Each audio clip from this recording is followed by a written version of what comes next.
Hello students, आज हम लोग पढ़ने वाले हैं अपनी क्लास 9th की फिजिक्स का पहला चैप्टर, जिसको हम लोग मोशन के नाम से जानते हैं।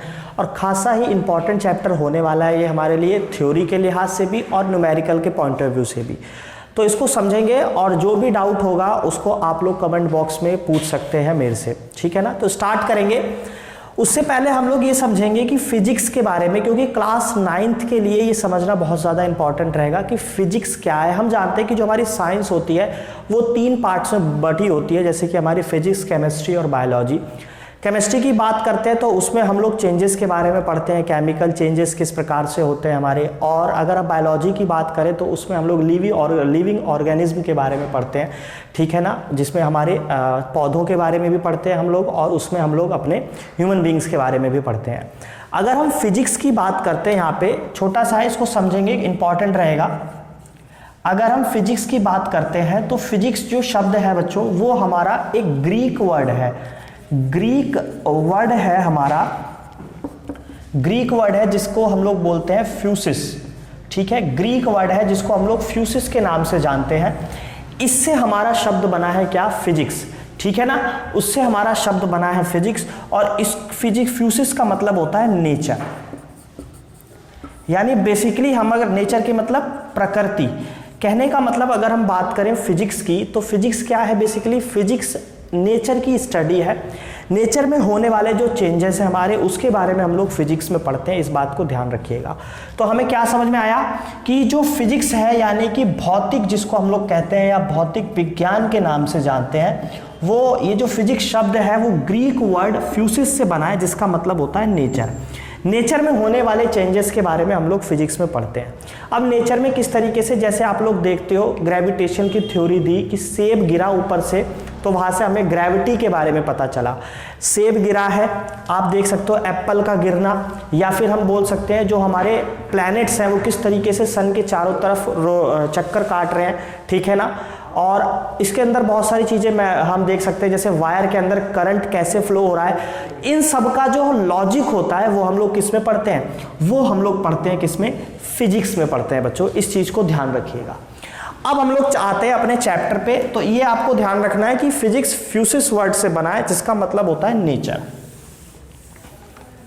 अब आगे चलेंगे, बात करते हैं मोशन की। तो पहले मोशन की एक बहुत ही अच्छी डेफिनेशन हम लोग देखेंगे।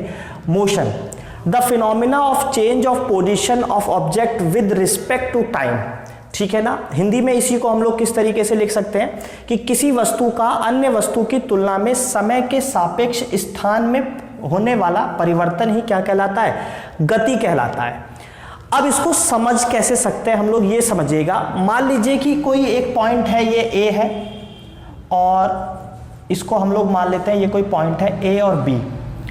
ये जो ए पॉइंट है, यहाँ से यहाँ तक आने में जो हमें टाइम लगता है, या हमारे बोल सकते हैं कि हम 2 सेकंड में, या बोल सकते हैं कि 2 सेकंड में मैं इस ए पॉइंट से इस बी पॉइंट पे आ गया, यानी कि change in position according to time, ठीक है ना। उसी को हम लोग मोशन कहते हैं, गति कहते हैं। समय के सापेक्ष स्थान में होने वाला परिवर्तन, यानी कि अभी मैं यहाँ खड़ा हूँ, जैसा कि आप लोग देख रहे हैं, अभी मैं यहाँ खड़ा हुआ हूँ और मैं यहाँ से यहाँ तक चल के आ जाता हूँ, तो ये क्या है? मैंने मोशन कर दिया। और मोशन यहाँ से यहाँ तक आने में मुझे कुछ टाइम भी लगा होगा। इसी को हम लोग क्या कहते हैं? मोशन कहते हैं, विद रिस्पेक्ट टू टाइम। यहाँ ध्यान रखिएगा, ये वर्ड आप लोग देख रहे हैं, विद रिस्पेक्ट टू टाइम। कहने का मतलब है टाइम के अकॉर्डिंग। भाई टाइम तो अपने अकॉर्डिंग ही बढ़ेगा, ठीक है ना। टाइम के अकॉर्डिंग हमारे जो पोजीशन में जो चेंजेस आते हैं, उसी को हम लोग क्या बोलते हैं? मोशन बोलते हैं। इसका सबसे अच्छा एग्जांपल मैंने जो आपको बताया कि मैं अभी यहाँ खड़ा हूँ और मैं यहाँ से चल के यहाँ पे आ जाता हूँ, तो ये क्या है? ये मोशन ही तो है। भाई यहाँ से यहाँ तक आने में मुझे कुछ टाइम लगा और मेरी पोजीशन जो है चेंज हो गई। तो स्थान में परिवर्तन ही क्या है? मोशन है, यानी कि गति है। मेरे ख्याल से आप लोग समझ पा रहे होंगे। आगे बढ़ते हैं। ये डेफिनेशन इंपॉर्टेंट है और सभी लोग इस डेफिनेशन को जरूर एक बार नोट कर लेंगे वीडियो को पॉज करके, ठीक है ना। अब हम लोग जो है आगे बढ़ेंगे, वीडियो को पॉज करके एक बार जरूर डेफिनेशन इसकी लिख लेंगे सभी लोग। अब हम लोग देखेंगे आगे की, अगर हम स्टेट्स ऑफ मोशन यानी कि गति की अवस्था की बात करें, states of motion, states of motion यानी कि गति की अवस्थाएं।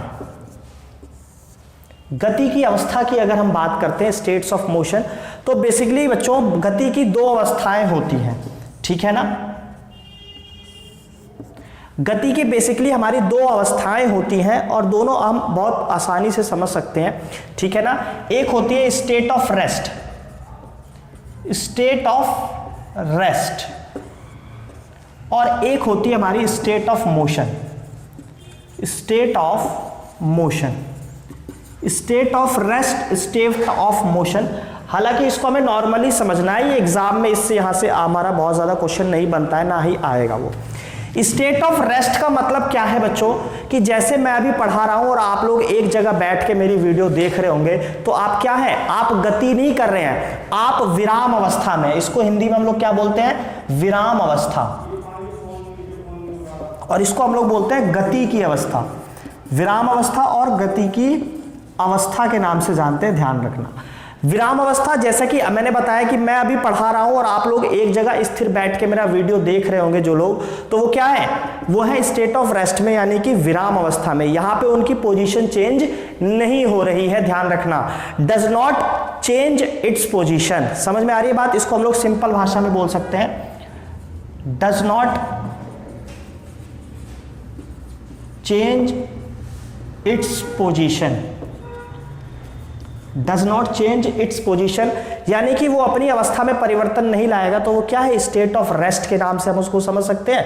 और अब आप समझ रहे हैं गति की अवस्था, जैसे कि मैं हूं, मैं क्या है, निरंतर गति कर रहा हूं, मैं चल के इधर भी आ रहा हूं, मैं चल के इधर भी आ रहा हूं, तो ये क्या है, मैं गति कर रहा हूं, तो मैं गति की अवस्था में हूं, मैं रुका हुआ नहीं हूं। या आप अगर अपना फोन लेके कहीं और चले जाते हैं, उठ के जाते हैं, गति करते हैं, स्थान में परिवर्तन करेंगे, तो वो गति की अवस्था होगी। यहां पे क्या हो जाएगा, यहां पे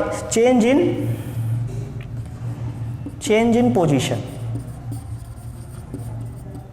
चेंज इन पोजीशन, या कह सकते हैं आपकी अवस्था में परिवर्तन आ सकता है, अवस्था में परिवर्तन कह सकते हैं, या अवस्था भी बोल सकते हैं, या स्थिति भी बोल सकते हैं, स्थिति में परिवर्तन भी आप इसको कह सकते हैं।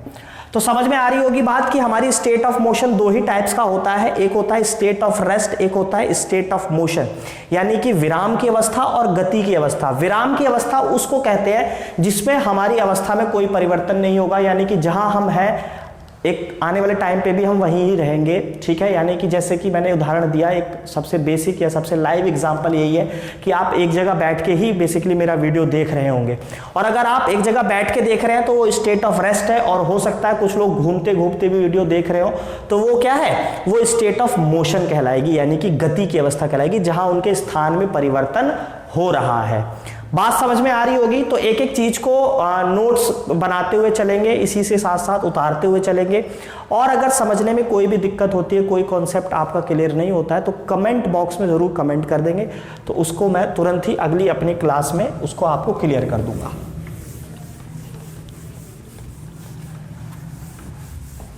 इसके बाद बच्चे आगे बढ़ते हैं और आगे देखते हैं कि आगे की हमारी जो चीजें आती है, मोशन क्या है, मोशन के अंदर और क्या क्या चीजें आती हैं। बेसिकली ध्यान दीजिएगा कि जब भी हम मोशन की बात करते हैं, मोशन की बात करें या गति की बात करते हैं, तो गति जब भी हमें पढ़नी होगी, गति के अंदर 3 से 4 कंसेप्ट, 5 कंसेप्ट ऐसे होते हैं जो हमें पढ़ने पड़ेंगे, जिसके अंदर सबसे पहला आता है हमारा क्या, डिस्टेंस। डिस्टेंस यानी कि दूरी, जिसको हम लोग हिंदी में बोलते हैं दूरी। डिस्टेंस के बाद हमारा आता है डिस्प्लेसमेंट। डिस्प्लेसमेंट जिसको हम लोग बोलते हैं क्या, विस्थापन। हिंदी में इसको बोलते हैं विस्थापन। मैं साथ ही साथ दोनों लैंग्वेज में बताता हुआ चल रहा हूं, ताकि बच्चा इंग्लिश का हो चाहे हिंदी का हो, उसे कोई इशू ना आए पढ़ने में, ठीक है ना। तो दूरी, विस्थापन यानी कि डिस्टेंस, डिस्प्लेसमेंट, इसके साथ साथ हम लोग यहां पे देखेंगे स्पीड यानी कि चाल, वेलोसिटी, वेलोसिटी देखेंगे हम लोग, यानी कि जिसको हम लोग वेग कहते हैं हिंदी में। और लास्ट और बहुत ही इंपॉर्टेंट हमारा इसमें लास्ट जो बचता है वो आता है हमारा एक्सेलरेशन।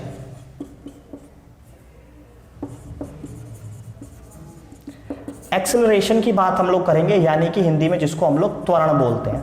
ये सारे कंसेप्ट हमें इसमें एक एक करके सीखने हैं। ध्यान रखिएगा कि दूरी क्या है, डिस्प्लेसमेंट क्या है, स्पीड क्या होती है, वेलोसिटी क्या है, और ये हमारा बहुत ज़्यादा इंपॉर्टेंट है, इस पर आप स्टार बना लेना, इंपॉर्टेंट है, एक्सेलरेशन हमारा क्या होता है। समझ में आ रही होगी बात, तो इसको एक बार ज़रूर स्क्रीनशॉट ले सकते हैं, साथ ही साथ नोट भी कर सकते हैं, इंपॉर्टेंट रहने वाला है। हम लोग इसने मोशन के अंदर हम लोग इतनी चीज़ों के ऊपर हम लोग डिस्कस करने वाले हैं, जो है हमारी distance, displacement, speed, velocity and acceleration. समझ में आ रही होगी बात, ठीक है भाई। बढ़ते हैं आगे और एक एक टॉपिक को उठाएंगे और दोनों में मैं डिफ्रेंशिएट करता हुआ चलूंगा कि किस तरीके से हम दो चीज़ों को एक साथ समझ सकते हैं। यहाँ पे देखना इंपॉर्टेंट है, काफ़ी सारी चीज़ें यहाँ पे आपको समझ में आने वाली हैं, ध्यान दीजिएगा। सबसे पहले हम लोग यहाँ पे समझेंगे, क्या समझने वाले हैं, सबसे पहले हम लोग देखते हैं कि डिस्टेंस और डिस्प्लेसमेंट। ध्यान रखिएगा, एग्जाम में अधिकतर क्वेश्चन पूछे जाते हैं, difference between distance and displacement, difference between speed and velocity, difference between acceleration and velocity. ये काफ़ी इंपॉर्टेंट कंसेप्ट होते हैं हमारे यहाँ से। तो डिस्टेंस की बात करते हैं और इन दोनों को मैं एक साथ बताता हुआ चलूंगा ताकि बहुत अच्छे से क्लियर हो जाए, यानी दूरी को और विस्थापन को एक साथ समझते हैं और क्लियर करने की कोशिश करते हैं, ठीक है ना। सबसे पहले बात करेंगे डिस्टेंस की। तो डिस्टेंस क्या है, एक टोटल पाथ होता है जिसको हम लोग कवर करते हैं, यानी कि एग्जाम्पल से समझ सकते हो आप। जैसे मैंने बोला कि ये है भाई हमारा घर, ठीक है, ये हमारा घर है, और यहां मैंने आपको बता दिया कि ये हमारा भाई ये हमारा स्कूल है, इस तरीके से मान लेते हैं स्कूल है। तो आप जो है घर से निकलते हैं और इस तरीके से घूम घाम के यहाँ पे अपने स्कूल में एंटर करते हैं, स्कूल में अपने एंटर करते हैं, और आपके घर से और स्कूल की जो डिस्टेंस है, ये जो पूरी डिस्टेंस है, ये हम लोग मान लेते हैं कि ये है हमारी 4 किलोमीटर डिस्टेंस है हमारी, ठीक है ना। ये क्या है, 4 किलोमीटर डिस्टेंस है। इसको हम लोग कैसे बोलेंगे, डिस्टेंस होता क्या है, distance is a total actual path covered by the body. Distance is a total actual path covered by a body, ठीक है। इस चीज को समझेंगे, यहां पे डेफिनेशन लिख भी सकते हैं आप लोग। Distance is a total actual path covered by a body, ठीक है ना। टोटल एक्चुअल पाथ यानी कि एक टोटल वास्तविक दूरी जो तय की गई है, वो वास्तविक पाथ जो है, वास्तविक रास्ता जो तय किया गया है, वो क्या है, वो दूरी कहलाती है।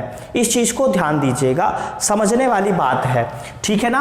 अब हम मान सकते हैं कि इसको हम लोग, इसकी अगर हम एसआई यूनिट की बात करें कि हम लोग एसआई यूनिट क्या होती है, जो है डिस्टेंस की, इसको हम लोग किस में नापते हैं, मीटर में नापते हैं। भाई दूरी को मीटर में ही तो नापते हैं, दूरी को किस में नापेंगे, दूरी को मीटर में ही तो नापते हैं। तो इसकी एसआई यूनिट क्या हो जाएगी, इसकी एसआई यूनिट हो जाएगी मीटर, ठीक है ना। एसआई यूनिट हो जाएगी इसकी मीटर। और अगर हम बात करें कि इसको हम लोग रिप्रेजेंट किससे करते हैं, रिप्रेजेंट की अगर बात करें तो रिप्रेजेंट डिस्टेंस को हम लोग डी से ही करते हैं। बात को समझना है, दूरी की मैं बात कर रहा हूं, एक टोटल एक्चुअल पाथ जो हम कवर करते हैं किसी भी सर्टेन टाइम में। आप देख सकते हो या इस तरीके से भी देख सकते हो कि आपके घर से लेके आपके स्कूल तक की जो एक्चुअल पाथ है वही आपका क्या कहलाएगा, डिस्टेंस कहलाएगा। अब इसी चीज को हम लोग डिस्प्लेसमेंट पे लेते हैं और समझने की कोशिश करते हैं कि डिस्प्लेसमेंट कैसे रिलेट करता है डिस्टेंस से, यानी कि विस्थापन क्या है। दूरी तो समझ गए कि भैया दूरी क्या है, एक टोटल एक्चुअल पाथ जो हमने कवर किया, टोटल एक्चुअल पाथ यानी कि अगर आप घर से लेके स्कूल तक आ रहे हैं तो वो क्या है, वो दूरी कहलाएगी। घर से लेके अगर आप स्कूल तक आ रहे हैं, एग्जाम्पल के थ्रू समझने की कोशिश करना। अब मैंने बोला कि यही है हमारा घर और यह है हमारा स्कूल। भैया हम इस तरीके से आए थे घूमते हुए, ये हमारी डिस्टेंस थी, ठीक है ना। ये हमारी क्या थी, ये हमारी डिस्टेंस थी, यानी कि दूरी थी। अब इसी चीज को, अगर इसी पाथ को मैं इस तरीके से सीधा बना दूं बिना किसी मोड़े हुए, ये डिस्टेंस 4 किलोमीटर थी और मान लो ये मैंने बना दी 3 किलोमीटर की डिस्टेंस बना दी, तो ये जो सीधी डिस्टेंस आप लोग देख रहे हो, इसी को हम लोग क्या कहेंगे, इसी को हम लोग विस्थापन कहेंगे दोस्तों, इसी को हम लोग विस्थापन के नाम से जानेंगे, ध्यान रखना। अब समझने की बात क्या है, इसको हम लोग डेफिनेशन की अगर हम बात करें तो कैसे समझेंगे कि सबसे shortest distance between initial and final position. Initial position हमारी ये है, इनिशियल पोजीशन, और ये हमारी फाइनल पोजीशन है।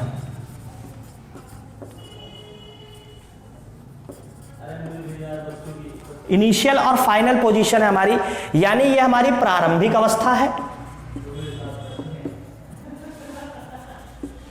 और ये हमारी अंतिम अवस्था है।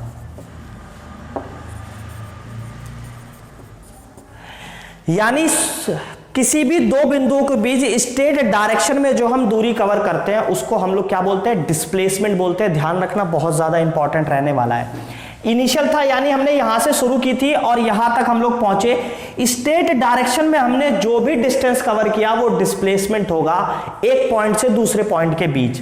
यानी आप कह सकते हो एक पॉइंट ये है और दूसरा पॉइंट ये है, ये ए है, ये बी है। यहां से यहां तक जो मैं स्ट्रेट डायरेक्शन में, स्ट्रेट डायरेक्शन या स्ट्रेट लाइन में जितनी भी डिस्टेंस कवर कर रहा हूं वो हमारी क्या कहलाएगी, डिस्प्लेसमेंट कहलाएगी। इस बात को आपको याद रखना है, वो हमारी क्या कहलाएगी, डिस्प्लेसमेंट कहलाएगी। इसको याद रखना। अब दोनों के मतलब अलग अलग है, लेकिन एसआई यूनिट यहां पे इसकी भी यही होगी। एसआई यूनिट इसकी क्या होगी, मीटर होगी। हां, डिस्प्लेसमेंट को रिप्रेजेंट करने के लिए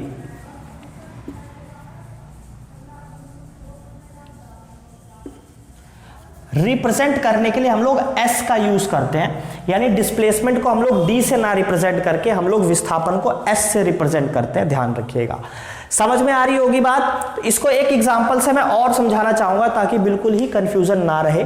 तो एक बार इसको जरूर देख लेंगे, इसका स्क्रीनशॉट ले लेंगे, नोट कर लेंगे अच्छे से। इसको समझ में आ रही है बात। अब चलेंगे आगे और आगे की बात को इसमें समझते हैं।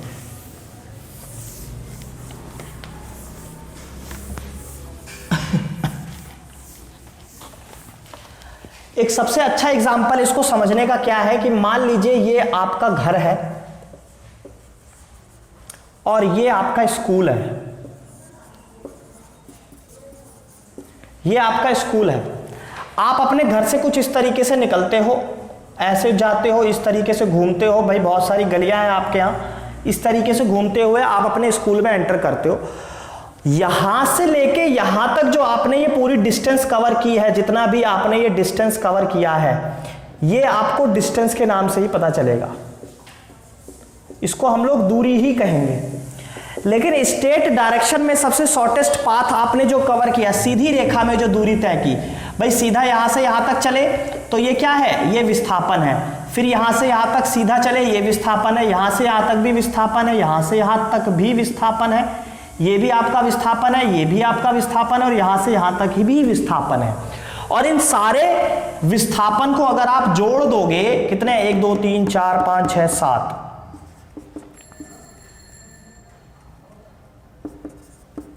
तो आपका डिस्टेंस निकल के आएगा। समझ में आ रहे हैं बात। यानी मेरा कहने का सीधा सा मतलब है, एक बिंदु से दूसरे बिंदु के बीच स्ट्रेट डायरेक्शन में या स्ट्रेट लाइन में या सीधी रेखा में तय की गई सबसे छोटी दूरी वो क्या कहलाएगी, वो डिस्प्लेसमेंट कहलाएगी। और उसके जो पूरी पाथ है, जो पूरी हमारी डिस्टेंस हम लोग कवर करेंगे, वो तो हमारी डिस्टेंस कहलाती ही है। बात को समझना है, समझ में आ रही है बात। आप सीधी रेखा में जितनी भी दूरी क्या कर रहे हो वो सब डिस्प्लेसमेंट कहलाएगी, ठीक है ना। इस चीज को हमें समझना है। क्लियर कर पा रहे होंगे बात। अब यहीं से एक चीज हम लोग और समझेंगे, दूसरे कंसेप्ट पे चलते हैं। और दूसरा कंसेप्ट हमारा होगा क्या, दूसरा कंसेप्ट होगा हमारा speed and velocity. Speed and velocity खासा इंपॉर्टेंट रहेगा।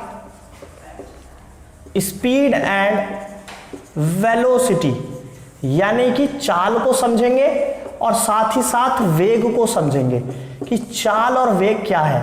देखिए, चाल समझना बहुत ही आसान है, क्योंकि हम लोग बचपन से फॉर्मूला पढ़ता हुआ आ रहे हैं कि स्पीड बराबर होता है डिस्टेंस अपॉन में टाइम, यानी कि चाल बराबर दूरी बटा समय, ठीक है ना। एसआई यूनिट की अगर हम बात करते हैं तो इसको हम लोग नापेंगे मीटर में, इसको सेकंड में, यानी कि मीटर पर सेकंड या मीटर सेकंड इनवर्स भी बोल सकते हैं। कुछ बच्चे कहते हैं जी बुक में इस तरीके से लिखा होता है, भाई इसको मैथ लगाओगे अगर आप तो पावर को जब नीचे से ऊपर लेके जाते हैं तो माइनस में हो जाती है, यहाँ कुछ नहीं है तो 1 है, आप इसको ऊपर लेके जाओगे तो माइनस में हो जाएगी पावर, दोनों बात एक ही होती है।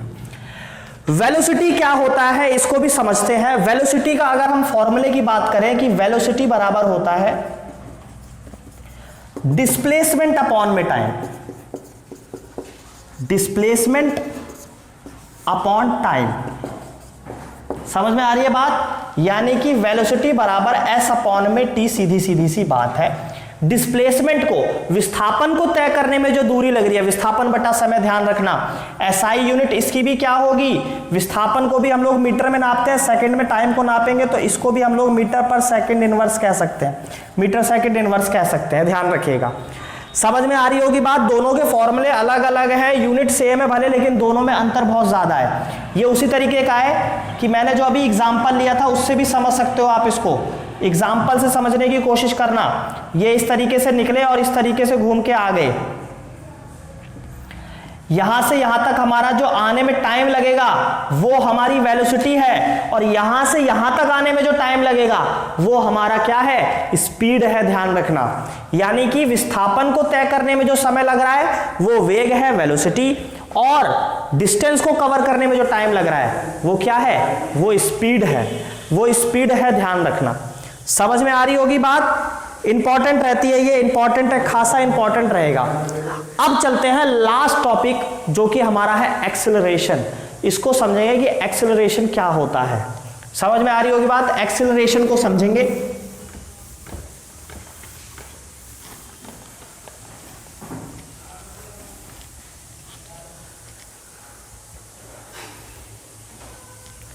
एक्सेलरेशन को समझेंगे अब।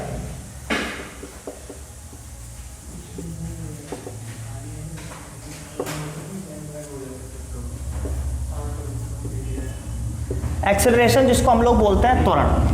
ये वर्ड आपने बहुत सुना होगा कि एक्सेलरेशन क्या होता है। एक्सेलरेट आपने सुना होगा, बहुत से लोग बाइक चलाते हैं, कार में आपने सुना होगा कि एक्सेलरेट करना, एक्सेलरेट करके हम लोग स्पीड को बढ़ाते हैं, कम कर सकते हैं एक्सेलरेट के द्वारा, ठीक है ना। तो त्वरण भी क्या होता है हमारा, कि सिंपल सी अगर मैं बात करूं तो acceleration equal to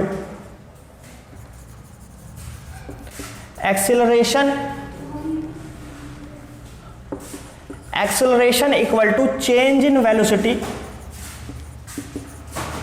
change in velocity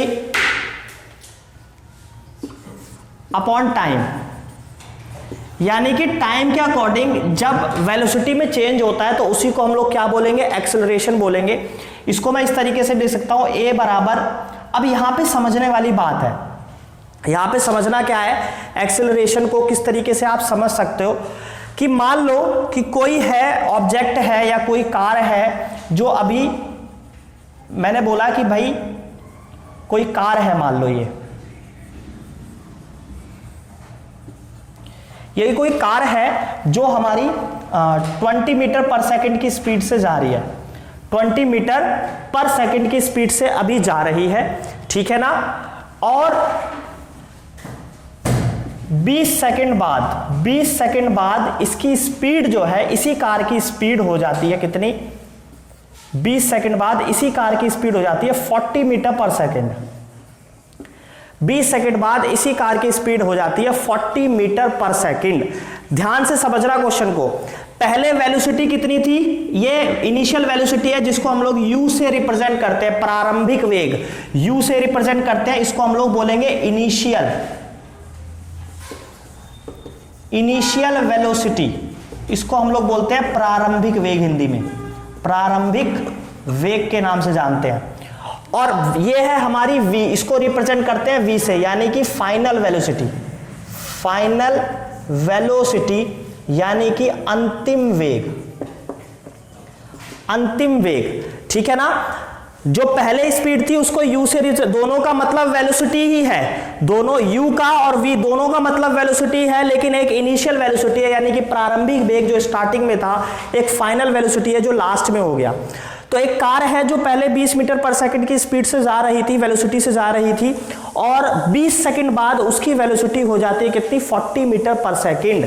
तो अब यहां पे देखो एक्सेलरेशन बराबर होता है v माइनस यू अपॉन में t। सिंपल सा फॉर्मूला है, ध्यान रखना।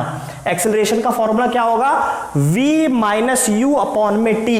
v बोले तो फाइनल वेलोसिटी और u बोले तो इनिशियल वेलोसिटी, ठीक है ना। v बोले तो फाइनल वेलोसिटी, u बोले तो इनिशियल वेलोसिटी। अगर हम इसकी यूनिट की बात करेंगे, अगर हम यूनिट की बात करते हैं तो इसकी यूनिट होती है मीटर पर सेकंड स्क्वायर, या इसी को मैं बोल सकता हूं मीटर सेकंड की पावर -2 भी बोल सकते हैं। समझ में आ रही होगी बात। तो ये एक्सेलरेशन होता है। अब इस पे बेस्ड इसी तरीके के न्यूमेरिकल भी आते हैं कि भाई एक कार है जो 20 मीटर पर सेकंड की स्पीड से जा रही है और कुछ देर बाद उसकी स्पीड बढ़ जाती है, उसकी वेलोसिटी जो है बढ़ जाती है, स्पीड उसकी वेलोसिटी बढ़ जाती है। तो हम इसको इसी तरीके से कर देते हैं कि भाई a बराबर 40 माइनस 20 अपॉन में 20। तो ये हो गया 20 अपॉन में 20, 21 जा 20 कट जाएगा, a बराबर 1 मीटर सेकंड की पावर -2 हमारा निकल के आता है। ये हमारा क्या है, एक्सेलरेशन हो जाता है।